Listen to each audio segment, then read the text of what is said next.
ॐ नमो भगवते वासुदेवाय।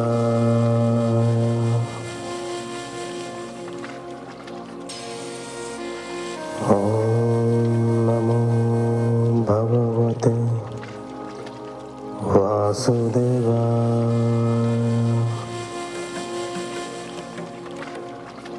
ॐ नमो भगवते वासुदेवाय।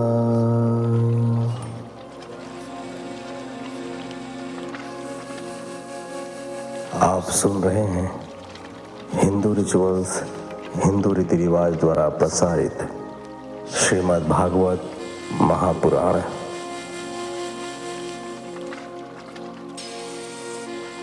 नारायणं नमस्कृत्यं नरं चैव नरोत्तमं देवीं सरस्वतीं व्यासं ततो जयमुदीरयेत्।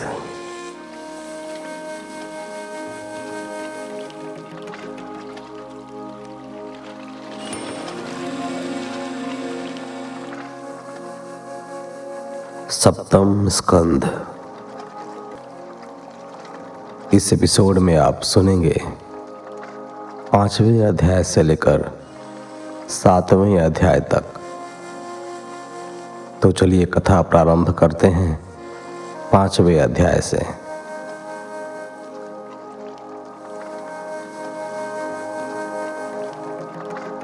हिंदू रिचुअल्स, हिंदू रीति रिवाज ने अपने यूट्यूब परिवार के लिए राजीव सिंह के नेतृत्व में तीर्थ यात्रा की सेवा देना आरंभ किया है। हमारे साथ आप भारतवर्ष अंतर्गत सभी तीर्थ स्थलों और मंदिरों का दर्शन कर सकते हैं। तीर्थ दर्शन कराने का हमारा मुख्य उद्देश्य लोगों में सनातन धर्म के प्रति आस्था जागृत करना, उसके महात्म्य, इतिहास और उसमें छिपे रहस्यमयी विज्ञान को दिखाना है। हमारी कोशिश है कि आप सभी को आध्यात्मिक, ज्ञानपूर्ण एवं आरामदायक तीर्थ यात्रा की अनुभूति हो। जो भी सज्जन अथवा माताएं हमारे साथ तीर्थ यात्रा करने में रुचि रखते हैं, वे कृपया हमारे वेबसाइट www.hindurithirivaj.com पर यात्राओं की जानकारी प्राप्त कर सकते हैं तथा बुकिंग भी कर सकते हैं। कृपया हमें सेवा का अवसर अवश्य प्रदान करें।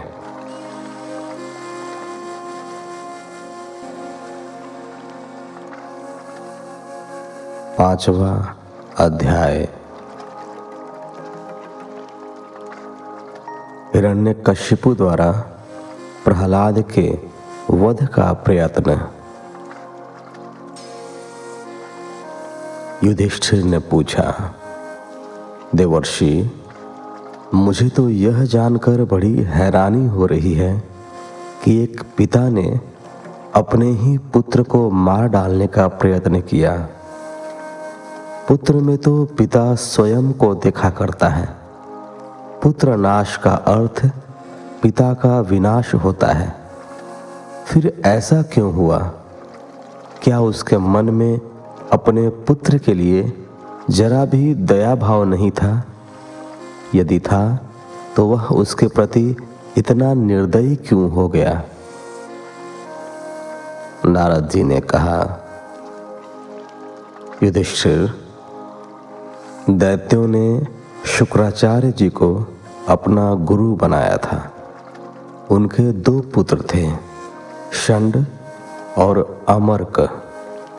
वे दोनों प्रहलाद और उसके भाइयों को राजनीति और अर्थनीति पढ़ाया करते थे। प्रहलाद उनके पढ़ाए पाठ को पढ़ तो लेते थे और याद भी कर लेते थे, परंतु मन से वे उसे अच्छा नहीं समझते थे, क्योंकि उनकी शिक्षा में अपने पराये का एक बड़ा भेदभाव था। एक दिन हिरण्यकशिपु ने अपने पुत्र प्रहलाद से पूछा कि उसे कौन सी बात अच्छी लगती है। प्रहलाद ने कहा, पिताश्री, संसार के प्राणी मैं और मेरे के आग्रह में पड़कर सदैव ही व्यथित होते रहते हैं। ऐसे प्राणियों के लिए अच्छा यही है कि वे पतन के गर्त में न गिरकर भगवान श्री हरि की शरण में चले जाएं। युधिष्ठिर प्रहलाद के मुख से शत्रु पक्ष की प्रशंसा सुनकर हिरण्यकशिपु ठठाकर हंस पड़ा और बोला, दूसरों के बहकाने से बच्चों की बुद्धि इसी तरह बिगड़ जाती है। ऐसा लगता है कि गुरु जी के घर पर विष्णु के पक्षपाती कुछ ब्राह्मण वेश बदल कर रहते हैं। वे ही इसे बहकाते रहते हैं। पता लगाना होगा। गुरु शुक्राचार्य जी के घर पर दैत्यों ने बालक प्रहलाद से पूछा कि उसे विष्णु भक्ति का पाठ किसने पढ़ाया है। इस पर प्रहलाद ने कहा, जिन मनुष्यों की बुद्धि मोह से ग्रस्त हो जाती है उन्हीं को भगवान की माया से यह झूठा दुराग्रह दिखाई देता है कि यह अपना है और यह पराया है। पशु बुद्धि के कारण ही अपने पराये का भेद पता चलता है, जबकि शुद्ध बुद्धि से आत्मा और परमात्मा में कोई भेद नहीं दिखाई देता। अज्ञानी ही अपने और उसमें भेद करते हैं। जैसे चुंबक के पास लोहा स्वयं खींचा चला आता है, वैसे ही भगवान के प्रति मेरा मन खींच जाता है। सांसारिक मोह में मेरा चित्त जरा भी नहीं लगता। युधिष्ठिर प्रहलाद की बात सुनकर दैत्यों ने उसकी शिकायत गुरु शुक्राचार्य से की तो उन्हें बहुत क्रोध आया। उन्होंने उसे डरा धमकाकर काम, क्रोध, लोभ, मोह का पाठ पढ़ाया और साम, दाम, दंड भेद से उसका चित्त भगवान विष्णु की ओर से फेरना चाहा, परंतु प्रहलाद के मन से वे श्री विष्णु की भक्ति नहीं निकाल सके। प्रहलाद शिक्षा ग्रहण करके अपने पिता के पास पहुंचा तो उसने अपने पुत्र को हृदय से लगा लिया और पूछा कि गुरुदेव के यहाँ उसने क्या सीखा। कोई ऐसी बात बताओ जो बहुत अच्छी हो। इस पर प्रहलाद ने कहा, पिताश्री, विष्णु भगवान की भक्ति से बड़ी कोई भक्ति नहीं है। उनकी भक्ति के 9 भेद हैं। उनके गुणों और लीलाओं का श्रवण, उनके विविध नामों का श्रवण, उनका कीर्तन, उनके रूप आदि का स्मरण, उनके चरणों की सेवा, उनकी पूजा अर्चना, उनका वंदन, उनके प्रति दास्य भाव रखना, उनसे सखा भाव रखना आदि। जो व्यक्ति समर्पण भाव से इस प्रकार भगवान की उपासना करता है, उनके श्री चरणों में प्रेम रखता है, उनके सम्मुख आत्म निवेदन करता है, वही सबसे उत्तम अध्ययन है। भगवान उस पर कृपा करते हैं। प्रहलाद की बात सुनकर हिरण्यकशिपु क्रोध में भर गया। क्रोध में उसके होंठ फड़कने लगे, माथे पर लकीरें खींच गईं। उसने गुरु शुक्राचार्य के पुत्र को अपशब्द कहते हुए फटकारा, अरे नीच ब्राह्मण, ये तेरी कैसी नीचता और दुर्बुद्धि है कि तूने मेरे बच्चे को ऐसी शिक्षा दी है। निश्चय ही तू शत्रुओं का आश्रित जान पड़ता है। इस संसार में ऐसे लोगों की कमी नहीं है जो मित्र बनकर धोखा करते हैं और शत्रु को लाभ पहुंचाते हैं। ऐसे लोगों का झूठ उस रोगी की भांति खुल जाता है जिसका रोग प्रकट हो जाता है। गुरुपुत्र ने कहा, राजन, आपका पुत्र जो कुछ भी कह रहा है वह मेरे या पिताश्री के बहकावे में आकर नहीं कह रहा है। यह तो इसकी जन्मजात स्वाभाविक वृत्ति है। आप शांत हो जाइए और व्यर्थ में हमें दोष मत लगाइए। युधिष्ठिर, शुक्राचार्य के पुत्र द्वारा ऐसा कहने पर उसने फिर प्रहलाद से पूछा कि क्या ऐसी उल्टी सीधी बातें तुझे गुरुदेव के अलावा किसी और ने सिखाई है? इस पर प्रहलाद ने कहा, पिताश्री, इस संसार के लोग पीसे हुए को पीस रहे हैं और चबाए हुए को चबा रहे हैं। उनकी इंद्रियां उनके वश में नहीं है, इसलिए वे भोगे हुए विषयों को फिर से भोग कर नरकगामी हो रहे हैं। ऐसे गृहस्थ व्यक्ति की बुद्धि अपने आप किसी के सिखाने से अथवा अपने ही लोगों की संगति से भगवान में नहीं लगती। उन्हें यह बात पता नहीं है कि जिन कर्मों में वे बंधे हुए हैं उनके अतिरिक्त स्वार्थ और परमार्थ का स्वरूप स्वयं श्री हरि का है। उन्हें प्राप्त करके ही हम सभी प्रकार के पुरुषार्थ की प्राप्ति कर सकते हैं। जिनकी बुद्धि भगवान के चरण कमलों का स्पर्श कर लेती है, उनके जन्म मृत्यु संबंधी अनर्थकारी पापों का नाश हो जाता है। जो लोग भक्त प्रेमी महात्माओं की चरण धूलि अपने मस्तक से नहीं लगाते, उनकी बुद्धि इच्छित वस्तुओं का सेवन करने पर भी भगवान के चरणों का स्पर्श नहीं कर पाती। हिरण्यकशिपु ने प्रहलाद की बातें सुनी तो क्रोध में भरकर उसने प्रहलाद को गोद से धक्का दे दिया। प्रहलाद धरती पर गिर पड़ा। हिरण्यकशिपु जोर से चिल्लाया, दैत्यों, इसे यहाँ से ले जाओ और तुरंत मार डालो। इसकी नीचता तो देखो। इसके चाचा को जिसने मार दिया, यह उसी के गुणगान कर रहा है। यह कतई विश्वास के योग्य नहीं है। यदि अपना पुत्र ही अपना अहित करने लगे तो वह किसी शत्रु से कम नहीं है। शरीर का कोई अंग सड़ जाए तो उसे काट डालना ही उचित है। यह मेरा शत्रु है, इसे मार डालना ही ठीक है। ले जाओ इसे।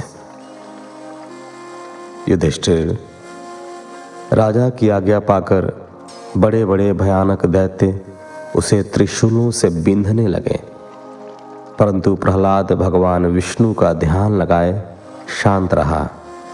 उसके शरीर पर घाव होते पर तत्काल ठीक हो जाते। यह देखकर सभी को बड़ा आश्चर्य हुआ। फिर उसने प्रहलाद को मतवाले हाथियों के पैरों के नीचे कुचलवाने के लिए डलवाया, पर हाथी उसका कुछ नहीं बिगाड़ सके।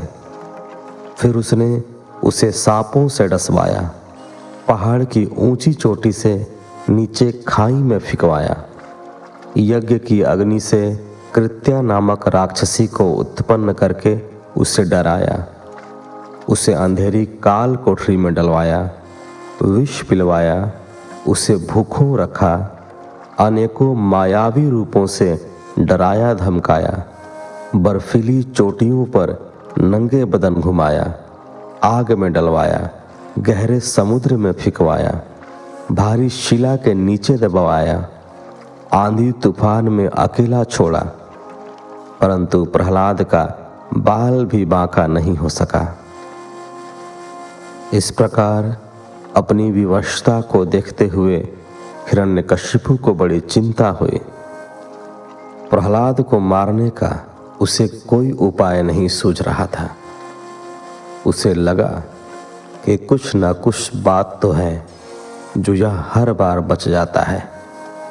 कहीं इसके विरोध में मेरी मृत्यु तो नहीं छिपी है। लेकिन मुझे कौन मार सकता है? मैं तो अमर हूं। इससे तो अच्छा यही है कि मैं इसका विरोध करना ही छोड़ दूं। हो सकता है कि समय आने पर इसकी बुद्धि स्वयं ही ठीक हो जाए। ऐसा सोचकर हिरण्यकशिपु ने उसे गुरु पुत्रों के साथ भेज दिया। वहां उनके आश्रम में अन्य दैत्यों के बालक भी पढ़ते थे। गुरुपुत्र उन्हें धर्म, अर्थ और काम की शिक्षा देते थे। इससे वे सांसारिक राग द्वेषों में ही रस लेते थे। प्रहलाद को यह शिक्षा रास नहीं आती थी। वे दैत्य कुल के बालकों के साथ खेलते और खेल खेल में ही उन्हें विष्णु भक्ति का उपदेश देते। दैत्य कुल के बालक प्रहलाद से बहुत प्रसन्न थे। एक दिन प्रहलाद ने सभी बालकों को एकत्र करके अपने पास बैठाया और उनसे कहने लगे। छठा अध्याय। असुरों को प्रहलाद का उपदेश।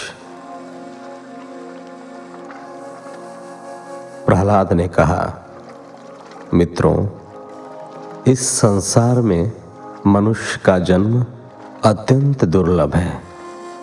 अविनाशी परमात्मा की इस जन्म में ही प्राप्ति हो सकती है, परंतु यह शरीर भी नाशवान है और जीवन अस्थिर है। पता नहीं इसका कब अवसान हो जाए, इसलिए बुद्धिमान लोग जवानी और बुढ़ापे की प्रतीक्षा नहीं करते। वे बचपन से ही परमात्मा का सानिध्य पाने का प्रयत्न प्रारंभ कर देते हैं। इस मनुष्य जीवन में भगवान श्री हरि के चरण कमलों की शरण लेना ही मनुष्य का लक्ष्य होना चाहिए। इसी से जीवन सफल हो पाता है। परमात्मा को हम क्यों याद करते हैं? क्योंकि परमात्मा ही समस्त प्राणियों के स्वामी, प्रियतम, कल्याणकर्ता और आत्मा है। इंद्रियों का सुख तो किसी भी योनि में भोगा जा सकता है, किंतु परमात्म सुख इसी योनि में पाया जा सकता है। हम देखते हैं कि हमारे सिर पर अनेकों प्रकार के भय सवार रहते हैं। इसलिए यह शरीर जब तक निरोगी है, जब तक मृत्यु इसके निकट नहीं आती, तब तक यह अपने कल्याण के लिए प्रयत्न कर सकता है। ब्रह्मा जी ने मनुष्य की आयु 100 वर्ष की निश्चित की है। जो लोग अपनी इंद्रियों को वश में नहीं कर लेते, उनकी आयु वैसे ही आधी रह जाती है, क्योंकि वे तमोगुणों में फंसकर अज्ञान के अंधकार में पड़े सोते रहते हैं। उन्हें हित अहित का जरा भी ज्ञान नहीं रहता। बचपन और जवानी इंद्रियों के भोग और अज्ञान के अंधकार में गिरकर ही समाप्त हो जाते हैं। जब बुढ़ापा आता है तो कुछ करने की सामर्थ्य ही नहीं रहती। इस बीच में भी जीवन की अनेकानेक अभिलाषाएं और कामनाएं सारा समय नष्ट कर डालती हैं। घर बार का मोह, सगे संबंधियों के प्रति आसक्ति, काम का बोझ मनुष्य को इतना अधिक उलझा कर रख देता है कि उसे परमात्मा को याद करने का समय ही नहीं मिल पाता। सारी उम्र यूं ही बीत जाती है। हे दैत्य पुत्रों, इंद्रियों को वश में न करने वाला ऐसा एक भी व्यक्ति नहीं है जो घर गृहस्थी, कर्म अकर्म, कर्तव्य और अकर्तव्यों के मोह में न फंसा रहता हो। वह उनसे छूटने का साहस भी नहीं करता। मुफ्त में पाए जाने वाले धन को भला कौन छोड़ना चाहेगा? परिवार का मोह आसानी से नहीं छूट पाता। इस मोह की कोई सीमा नहीं है। यह विविध रूपों में मनुष्य के मन को भरमाता रहता है। कभी पत्नी के, कभी बाल बच्चों के, कभी माता पिता के, कभी संग्रहित धन के मोह में यह मनुष्य अपना जीवन नष्ट करता रहता है। भोग वासनाओं की कोई सीमा नहीं है। इसे जितना तृप्त किया जाता है, यह उतनी ही बढ़ती जाती है। इस ममता मोह में पड़कर वह असावधान हो जाता है। वह सदैव दूसरे के धन और जीवन की चमक दमक पर दृष्टि गड़ाए रहता है। इससे लौकिक और पारलौकिक दोषों की ओर उसका ध्यान नहीं जाता। वे उसे चुपचाप घिरते चले जाते हैं। भाइयों, जो केवल अपने परिवार मोह में ही फंसा रहता है और कभी भगवान का भजन नहीं करता, वह विद्वान होते हुए भी कभी परमात्मा को प्राप्त नहीं कर सकता। उसे अपने पराये का भेद बने रहने के कारण अज्ञानियों के समान अंधकार में ही भटकना पड़ता है। जिसकी आसक्ति अपनी पत्नी के शरीर में है, अपने पुत्र पुत्री के मोह बंधन में जो बंधा है, उसका बिना प्रभु की कृपा के कभी उद्धार नहीं हो सकता। इसलिए मित्रों, तुम लोग विषय वासनाओं में लिप्त इन दानवों का साथ छोड़ दो और भगवान नारायण की शरण में आ जाओ। संसार की आसक्ति छोड़ने वाले को ही परम गति प्राप्त होती है। भगवान को प्रसन्न करने के लिए कोई बहुत अधिक परिश्रम या प्रयत्न नहीं करना पड़ता, क्योंकि वे सभी प्राणियों में आत्मा अथवा प्राण रूप में विराजमान है। विश्व की समस्त सत्ता में वे विद्यमान है। सूक्ष्म से सूक्ष्म परमाणु से लेकर समस्त जड़ चेतन जीवों में वे रहते हैं। यह प्रकृति और यह दृश्य जगत उन्हीं की माया से आवृत है। वे समस्त सौंदर्य, माधुर्य और ऐश्वर्य की खान हैं। वे ही दृष्टा हैं और वे ही दृश्य हैं। वे सर्वथा अनिर्वचनीय, विकल्प रहित, सर्वव्यापक रूप में सभी जगह स्थित हैं। वे केवल अनुभव गम्य हैं, आनंद स्वरूप हैं। वे ही एकमात्र परमात्मा हैं। माया का आवरण हटते ही उनके दर्शन हो जाते हैं। अतः मित्रों, आसुरी वृत्ति का त्याग करके तुम लोग प्राणियों पर दया करना सीखो, प्रेम से परोपकार करो, सभी जीवों से प्यार करो। भगवान इसी से प्रसन्न हो जाते हैं। उन्हें प्रसन्न करने के लिए किसी अनुष्ठान आदि की आवश्यकता नहीं होती। वे तो सदैव भक्त के वश में रहते हैं। उन्हें प्रसन्न करने के उपरांत संसार में ऐसी कोई वस्तु नहीं है जिसे प्राप्त न किया जा सके। लोक परलोक की संपदा स्वतः ही प्राप्त हो जाती है। जो उनके चरणों की सेवा करता है, उसके नाम और लीलाओं का श्रवण करता है, उसके सारे पाप और संकट समाप्त हो जाते हैं। उसे फिर किसी मोक्ष की आवश्यकता नहीं रहती।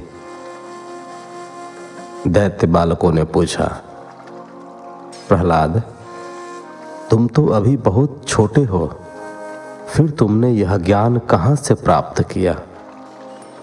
गुरु पुत्रों ने तो कभी हमें यह ज्ञान नहीं कराया। कृपया हमारी शंका का समाधान करो। 7वां अध्याय। प्रहलाद द्वारा दैत्य बालकों की शंका का समाधान। प्रहलाद ने कहा, मित्रों, जब मेरे पिताश्री तपस्या करने मंदराचल पर चले गए, तब इंद्र व अन्य देवताओं ने दानवों से युद्ध करने का कई बार प्रयास किया। एक बार भारी तैयारी करके देवताओं ने दानवों पर आक्रमण कर दिया। उनके आक्रमण का सामना दानव नहीं कर सके। वे अपनी अपनी जान बचाने के लिए इधर उधर भागने लगे और कहने लगे कि हिरण्यकशिपु का पाप कर्म ही इस आक्रमण का दोषी है। देवताओं ने दानवों के राजमहल पर भारी आक्रमण करके लूट खसोट मचा दी। इंद्र ने मेरी माता कयाधु को भी बंदी बना लिया। जब वह उन्हें ले जा रहा था तो विलाप करती मेरी माता को देवर्षि नारद ने देख लिया।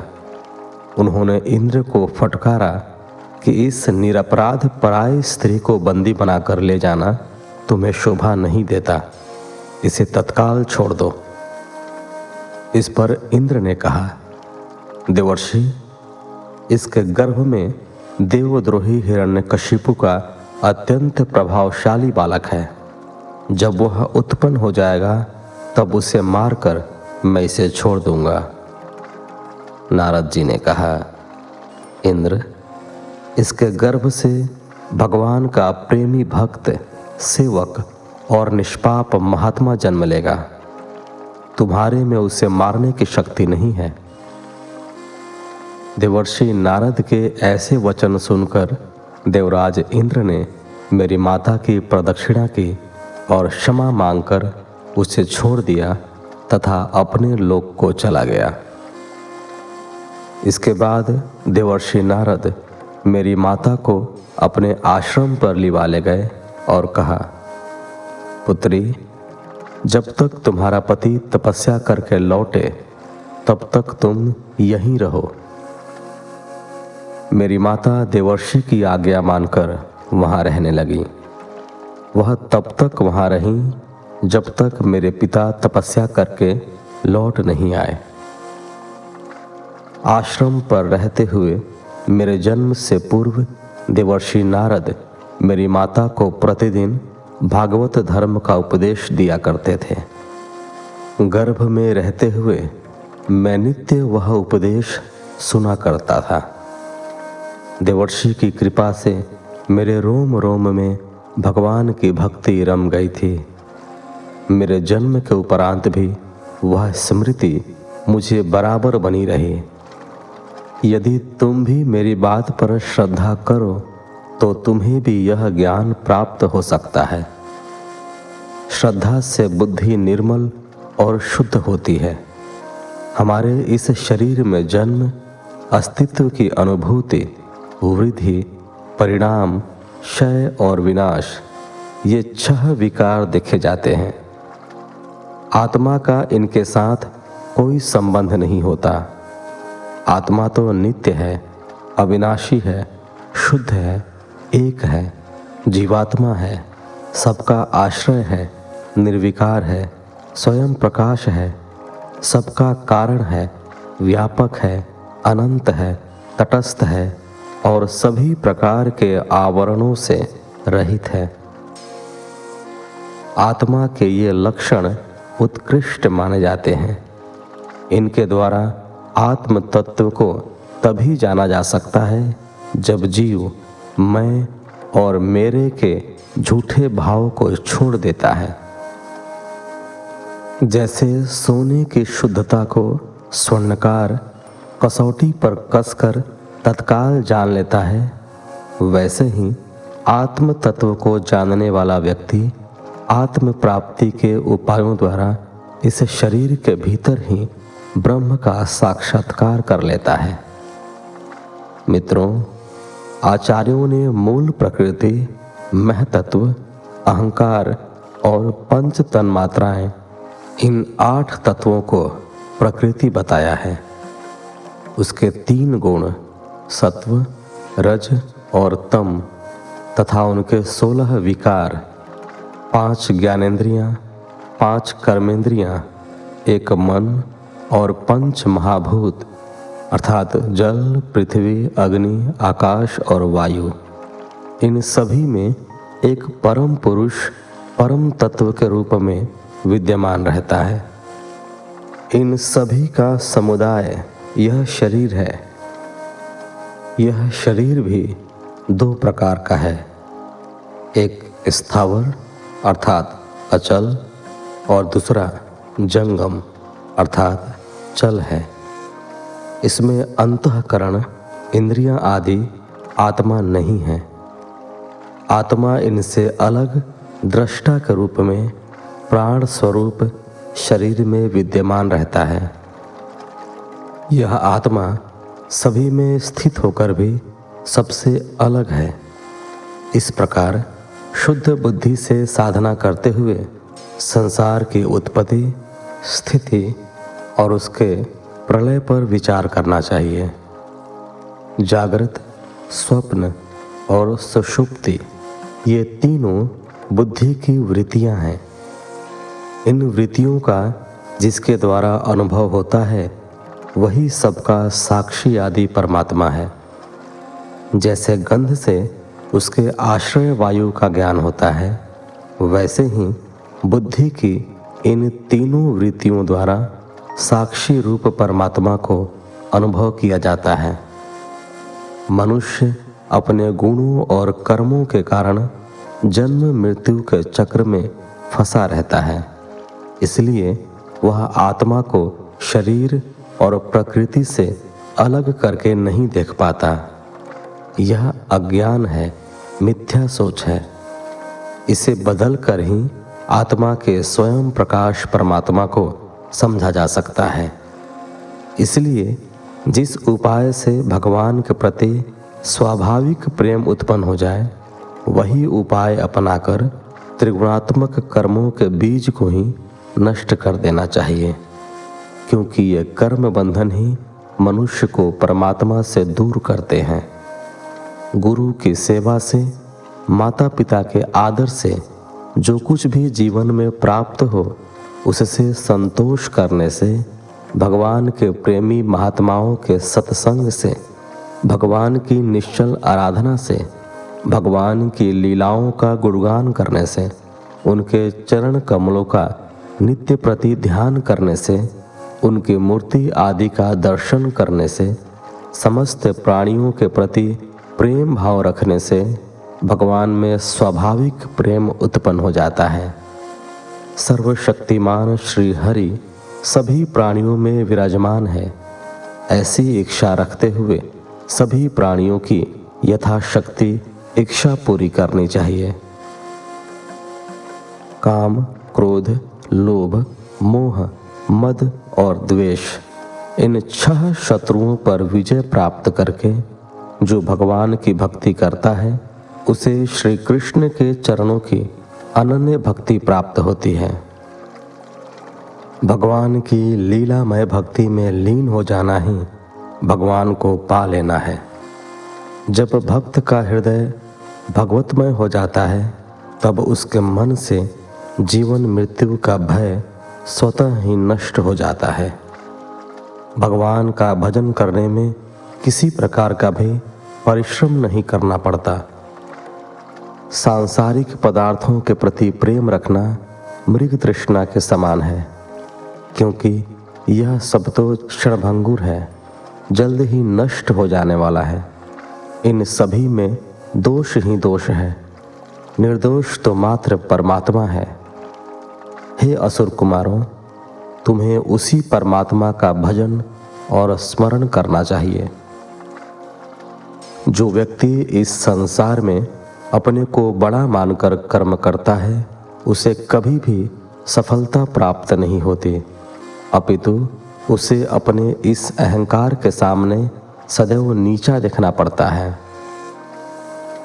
मनुष्य इस लोक में सकाम कर्मों के द्वारा जिस शरीर के लिए भोग प्राप्त करना चाहता है, वह शरीर ही पराया और नाशवान है। यही दशा परिजनों और धन संपत्ति की है। ये कभी स्थायी रूप से अपने नहीं रहते, ये सभी शरीर के साथ ही नष्ट हो जाते हैं। आत्म साक्षात्कार से परम आनंद के विशाल सागर में गोते लगाए जा सकते हैं। शरीर तो मरण धर्मा है, यह आता जाता रहता है, इसलिए निष्काम भाव से परमात्मा का ही भजन करना चाहिए। अर्थ, धर्म और काम सभी परमात्मा के अधीन हैं, उनकी इच्छा के बिना कुछ नहीं मिल सकता। भगवान श्री हरि सभी प्राणियों के ईश्वर हैं, आत्मा है, प्रियतम है। देवता, दैत्य, मनुष्य, यक्ष अथवा गंधर्व, जो कोई भी भगवान के श्री चरणों की सेवा करता है, वह कल्याण का भागी होता है। हे दैत्य बालकों, भगवान को प्रसन्न करने के लिए तुम्हें ब्राह्मण होना, देवता बनना, ऋषि बनना, सदाचार और विविध ज्ञान से संपन्न होना तथा दान, दक्षिणा, यज्ञ, तप आदि करना आवश्यक नहीं है। भगवान तो सहज निष्काम भक्ति से ही प्रसन्न होते हैं। इस संसार में अथवा मनुष्य शरीर में जीवन का सबसे बड़ा स्वार्थ इतना ही होना चाहिए कि भगवान की समर्पण भाव से भक्ति की जाए। इस भक्ति के द्वारा भगवान के सर्वत्र दर्शन किए जा सकते हैं। इस प्रकार 7वें अध्याय के साथ इस एपिसोड को यहीं विराम देते हैं। मिलते हैं आपसे अगले एपिसोड में। तब तक के लिए धन्यवाद। जय श्री हरि।